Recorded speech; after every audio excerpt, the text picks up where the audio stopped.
God's going to do tonight. Well, welcome, welcome, welcome. Hopefully you've grabbed your hot beverage, your tea, coffee, or whatever favorite beverage you have for the Christian Education Cafe. I am Dr. Althea Penn, and I'm equipping school leaders and Christian educators to flourish, to impact lives for generations. And tonight, I'm really excited about our guests. We're going to talk about self-care and well-being. In the church and Christian circles, Christian education and Christian schools, mental health is a taboo topic. No one wants to talk about it.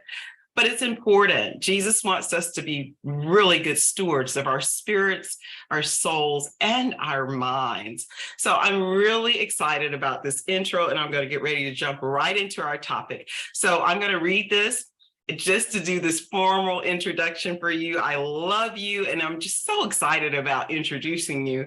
Tonight, in light of Mental Health Awareness Month, I'm going to be interviewing Miss Andrea Josephs. She is a licensed professional counselor, supervisor, and I heard this new word today, traumatologist, with numerous certifications in psychotherapy. She studied she studied clinical mental health counseling at Regent University School of Psychology and Counseling. She has over 20 years of behavioral health and leadership experience, 32 years of experience or more in community service to underserved populations.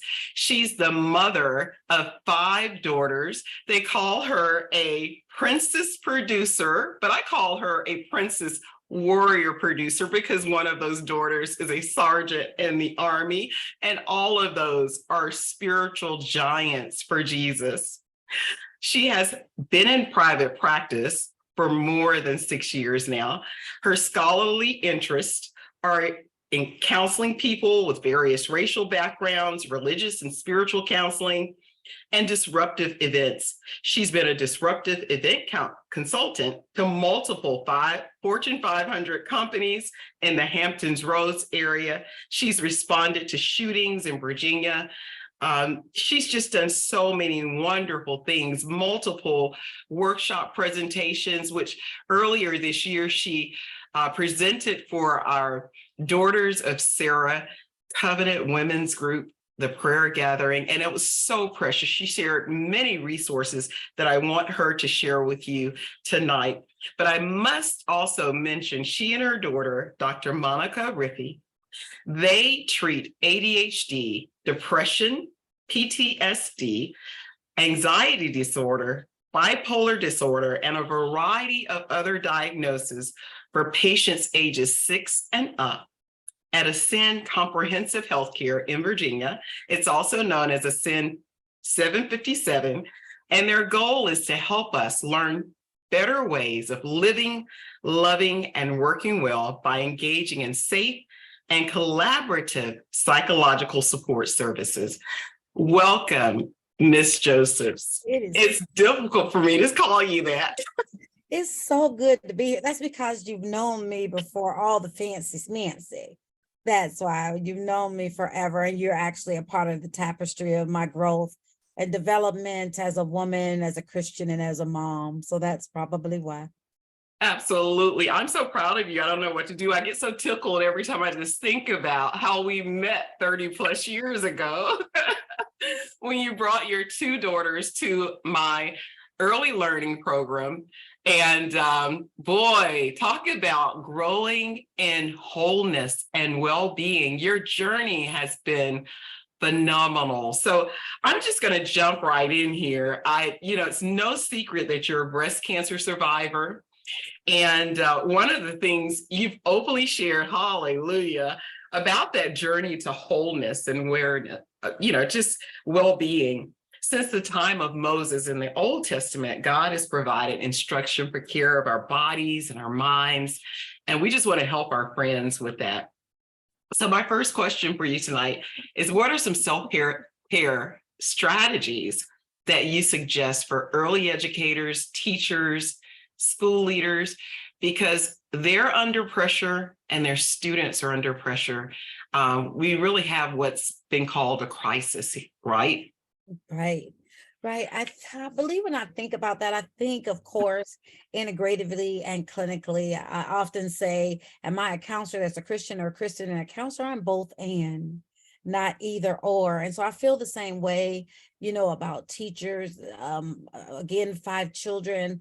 Teachers spend the bulk of the day with our children. And Yeah, so for everything that we pour out and we need to be replenished for being parents. Imagine if we had 25 children or 16 children all at one time to pour into.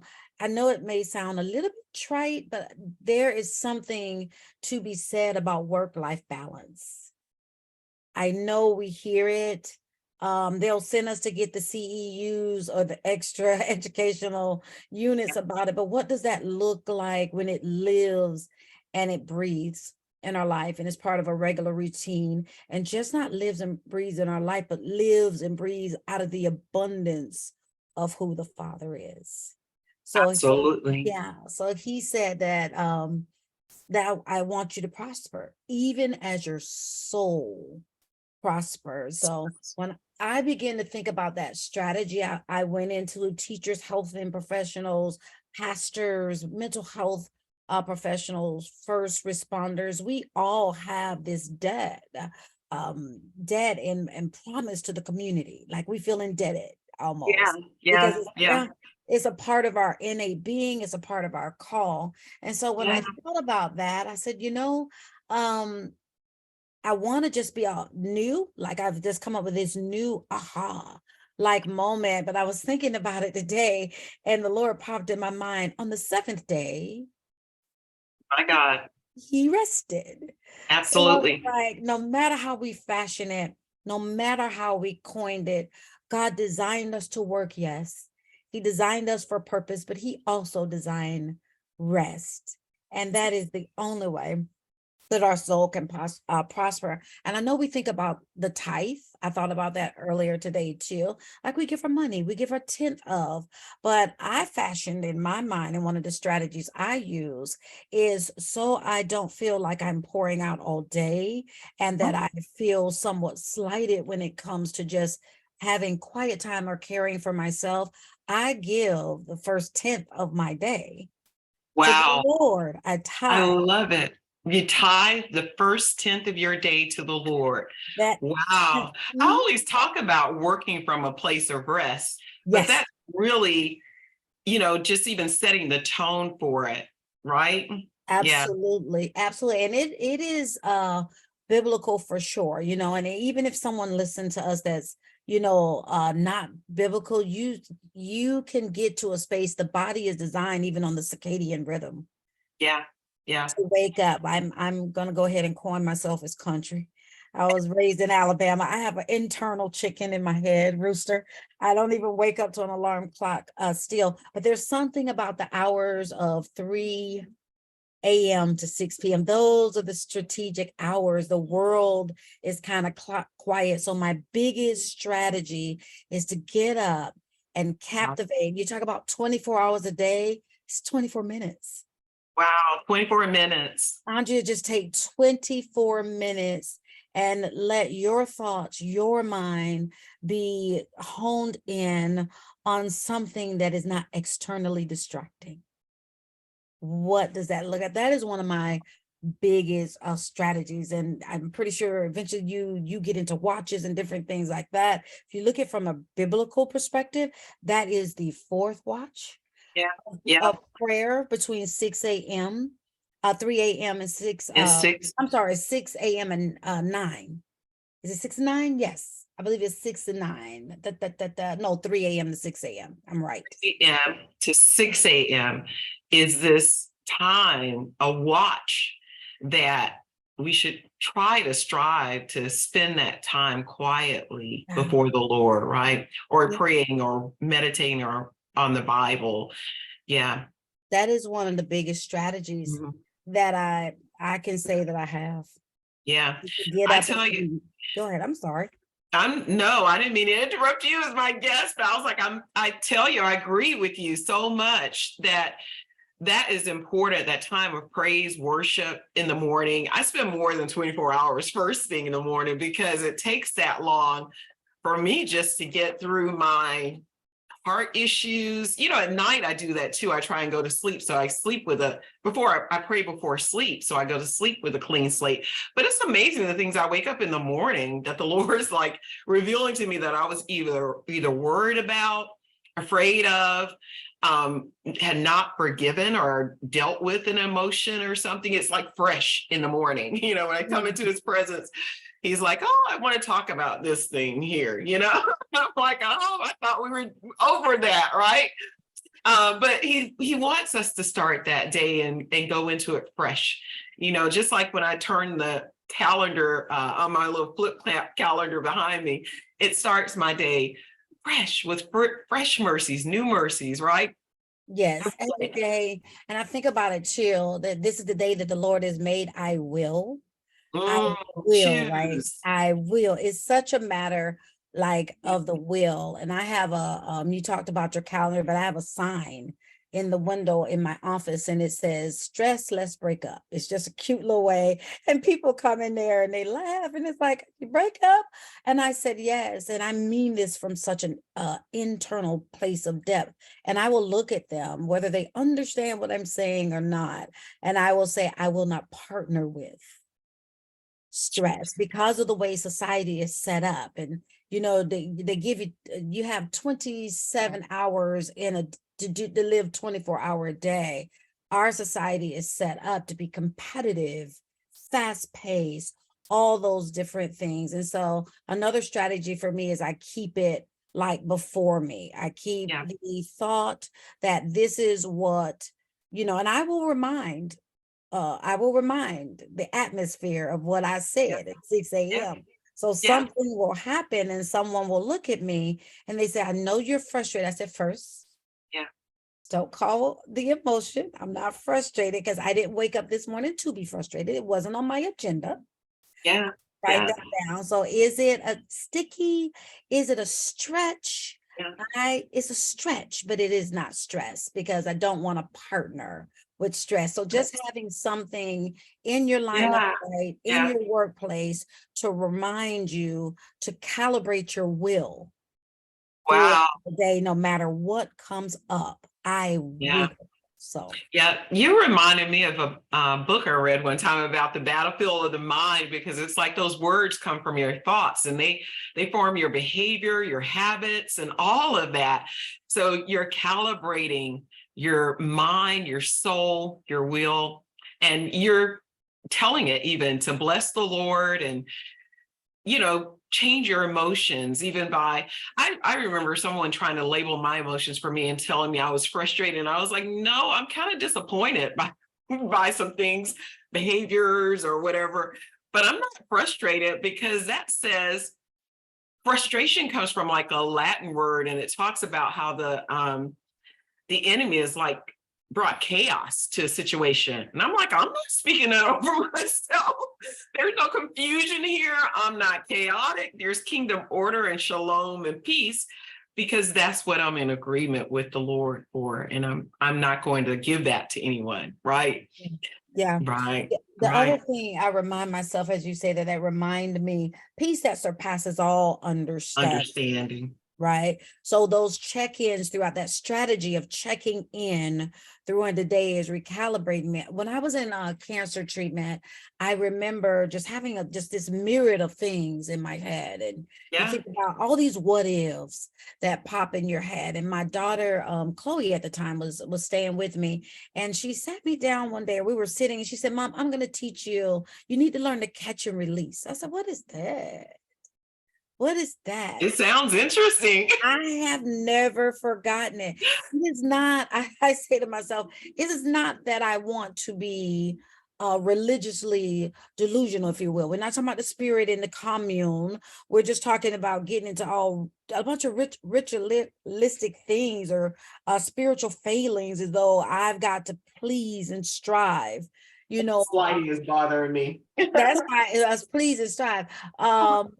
But I was thinking about that when the scripture says, be anxious for nothing, Philippians 4:6, but in everything. And I thought about that thing. I said, when just being educators, when you use the word but, what I'm telling you is this over here, but forget that. We're gonna put that aside. This is really what is the focal point now.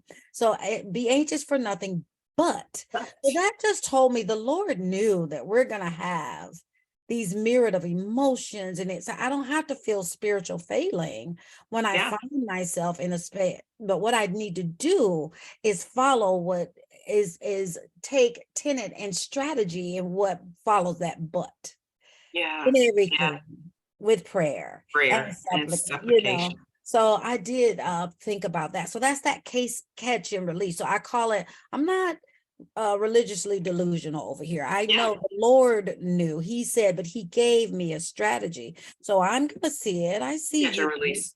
anxiousness, but I'm just gonna release you and cast. So that puts me in a constant cast throughout the day. I love that thought. I love that thought.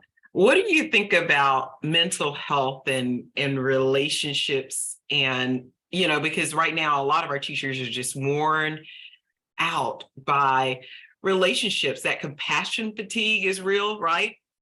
And then I think there was another topic, vicarious trauma. Yeah. So many, you hurt for so many of the children, many people that are going through things. And I think mental health impacts relationships just in so many, a myriad of ways. And so my question was, how does mental health impact those, job satisfaction, relationships, because people are walking away from their calling to Christian education because they're like, I can't. Yeah. Yeah, when I think about that, the 8 domains, when you think about wellness, research has put wellness into 8 different domains, and job satisfaction, occupational satisfaction is a domain of actually being well. Yeah. As a person, you're spiritual. There's 8 of them, and we can, at a You later can go ahead and name them. Go ahead yeah, and name we them. can go through that.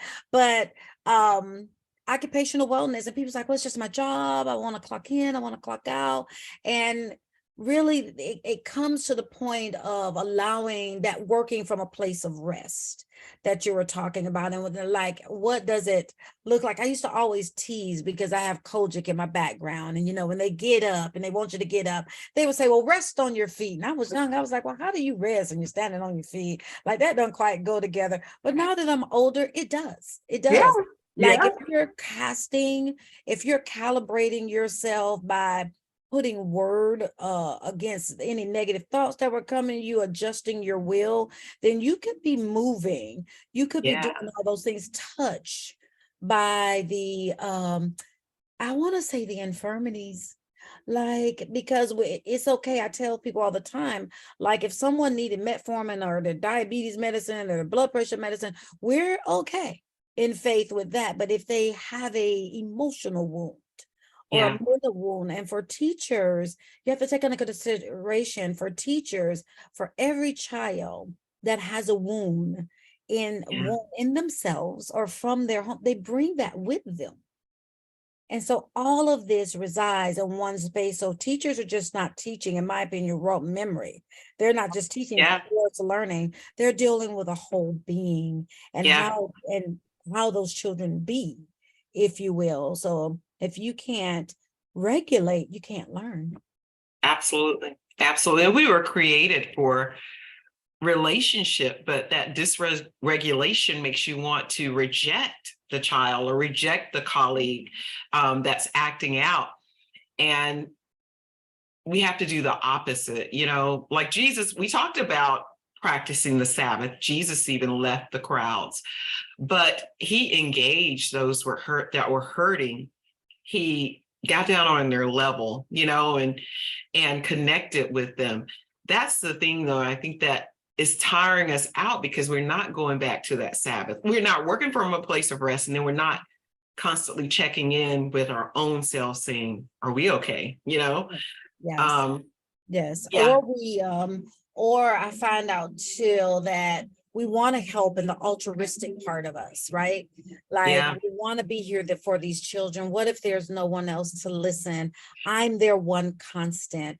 My work, my lesson plan, my order of the day is what gives them some type of rhythm sometimes that happen. But I was in the hospital, and you were there with me because you were calling me 5:30 every morning, just to make sure that my will was there. But I remember being there and reading the 23rd Psalms. I was like, I've read this. But the oddest thing is my daughter was there, and I remember having my laptop. Now I had pneumonia, is what they accused me of. That's how I like to say it. They accused me of having Yeah. pneumonia. But I was in Yeah. there for them to try to treat that and try to see that. And I remember having my laptop out, my day timer out, and I had a pen, and my daughter, she's like, what are you doing? I was like, I have things to do. I have things to I do. got time for pneumonia. I got things to do. But I learned, the Lord kind of shut me down, and she said, Mom, she said, you're the mom. This is Dr. Riffy. She's a nurse. She said, you're the mom. She said, and I want you to know I have the utmost respect for Respect for you. you. She said, but in my Good enough. competencies as a nurse, I am going to take these items from you. Yeah. And I am not. You should have seen me pouting and lamenting, because Yeah. I couldn't keep my body going and keep. But I think, again, that is how society has taught us to work, and to strive. But in that period, that is when I began to read the 23rd Psalms again. And I said, Lord, I've read this before. I got it. It's the sheep. Jesus loves it. He's going to guide us around. Going to be comfortable. He's like, no, I'm to read it again. And then I finally got it. He maketh me lie down. me lie down. So it's a mandate. It is a mandate. It is a responsibility for us to be able to, replenish Yeah. ourselves. Love your neighbor as yourself. So, So if myself is depleted, yeah. Yeah. whatever I give my neighbor is going to have a residue of tired, a residue of exhaustion. And so since we're conduits, it is better for us to just make ourselves, well, what does that look like? Schedule it in. We schedule in everything else. Just like schedule. It's like this is Intentionally. Yeah. And unfortunately, people don't do that. And then they do knee-jerk reactions where they go take a trip somewhere, or they shopping therapy or something. Yeah. And then they have the guilt and the shame that comes with that debt and the worry for how you're going to pay all that off, or just overextend it financially then. And then that's another level of stress. Whereas it's really so simple. You talked about renewing our minds with the word, spending that time with the Lord in prayer daily, but also remembering the Sabbath. I was about to say recognizing, but remembering the Sabbath, daily taking that Sabbath. And then, of course, taking a Sabbath rest. Now, we know the Sabbath was on Sunday, but we celebrate Elizabeth's worship on Sabbath was on Saturday, but we worship on Sunday because we recognize the resurrection on Sunday. And so most people don't even realize that, but we still want to work on Sunday when he's saying you really need time to recognize I'm your covenant keeping God, and you can rest today. You don't have to be on the treadmill with your day timer and trying to do all these things. You can actually rest your body and mind. So you've given us fair. Yes. Fair. Huh? I said it's fair. It is Yeah. fair to give back to the body and to give back to self. It may seem selfish, but it's not. It's a mandate. And this is something that I realized. And if you go over into the health part, if you want to catch my Achilles heel, catch it wrapped really warm in some apple pie and some, oh my goodness, and some ice cream or something, catch it in a sweet. That's my area of struggle. Everybody has that thing. So even when I thought about that, I was like, Lord, I need you to help me. I constantly, and he had to bring it in perspective for me and say, listen, the better you take care of your body and the more you put me on the throne of every area of your life. Every area. Why don't you put me on the throne of your eating? The throne. Am I on the throne of the decisions of your eating. I was like, oh, wow, I haven't. I have not made you That's the beautiful. Lord of my plate. And Yeah, so yeah, I have not made covenant with you when it comes to put things I put in my body. And being a cancer thriver, yeah, a cancer thriver, you sit in those moments when that is your journey of healing, when chemotherapy is your journey of healing, all those different things, and you count the cost. You yeah, count the cost yeah, of what you did, like with your days, and if you're living them. And now, it is not a morbid thought for me, because I raised up out of that scenario. It was 60 seconds, 60 minutes, 60 days, 60 hours. I'm going to be thumping the ground no matter what it is, because he is sovereign. But the important part of that is, I think that because things look so far off, that I didn't realize that the yeah. stewarding of my body is what allows him to get what he put in me to the world for an extended period of time. Yeah, that's beautiful. That self-care is really biblical stewardship. And I just appreciate, because you've been an incredible example of biblical womanhood. You talked about emotional support, having a support system of information from the word, being a good steward, a faithful steward of our bodies, our minds, our souls, and our spirits, our relationship with the Lord and others. And I just want to tell you, I appreciate your courage, your kindness, the patience, compassion, perseverance, and boldness I've witnessed through all of this. So thank you for joining me today for the Christian Education Cafe. I could not be more pleased with what you shared. I want people to be able to visit your website and find resources. What resources would you recommend as we close today? One of the resources, just for a short read, would be a shepherd's look at Psalms 23 by Yeah, W. Philip Keller. That's a yeah, quick read that you could have in those morning times. And if you just really are wondering what it looks like to steward your emotions, this looks old because I bought it in 1992, Celebrations of Discipline, but I bought a new copy. This is my older copy. And Celebration of Discipline is by Richard Foster. That is another book. And for all things mental health, we're at www.ascend,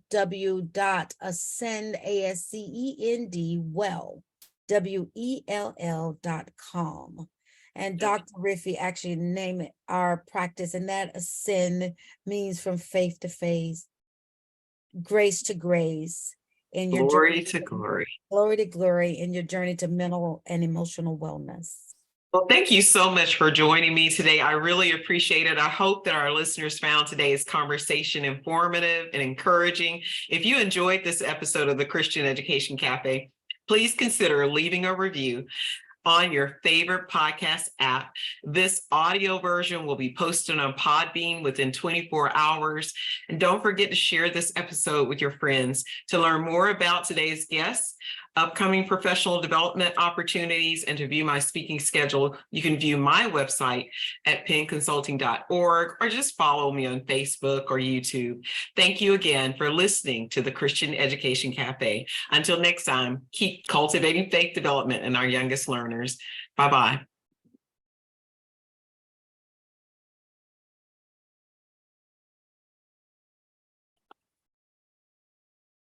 They're telling me these streams will stop immediately.